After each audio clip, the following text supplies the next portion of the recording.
Onlayn sınaq paketlərimizdəki sualların bir izahına baxaq. Çünki çox adamın qarışdırdığı, səhv saldığı və imtahanda düşmə ehtimalı olan məsələlər var burada. Sual belədir, yanlışdır. Verilmiş cümlə ilə bağlı yanlışdır.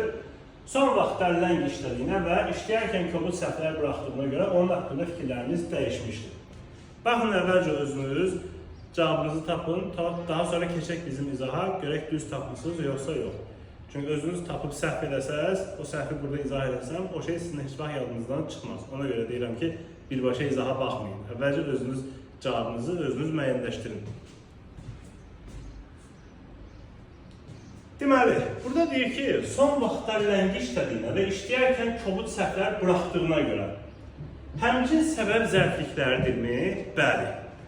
Biz demişdik ki, söz birləşməsinin əgər əsas tərəfindədirsə sadalama, onlar ayrı cümlə üzvləri kimi götürülür. Amma asıl tərəfdədirsə sadalama, ayrı cümlə üzvləri kimi götürülmür. Məsələn, atam və qardaşım gələrkən, mən evdəydim. Atam və qardaşım gələrkən birlikdə olur bir zaman zərfliyi. Həmcinsilik axtarmırıq orada. Amma bu sözləri biz görə üçün deyə bilmərik. Görənin belə bir xüsusiyyəti yoxdur. Yəni, qoşmanın belə bir xüsusiyyəti yoxdur ki, söz birləşməsinin əsas tərəfi kimi işlənsin, onlar hamısı buna tabi olsun, hamısı birlikdə bir cümlə özü kimi işlənsin.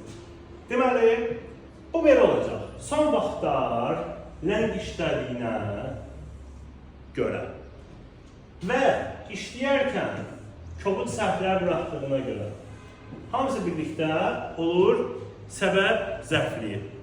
Bunların hamısı birlikdə. Bunlar da hamısı birlikdə. Yəni, ümumilikdə isə bəzən o tərəf və bu tərəf ayrı səbəb zərflikləri kimi götürülür. İki dənə səbəb zərfliyi olur və bunlar həmcins olur. Deməli, A doğrudur.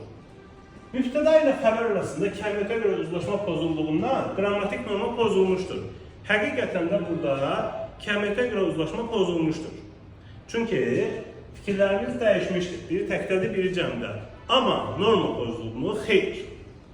Biz demişdik ki, uzlaşmada, kəmiyyətə görə uzlaşmada fikirləşməyə ehtiyac yoxdur. Baxırsan ki, burada var, burada yoxdur, deməli pozulub.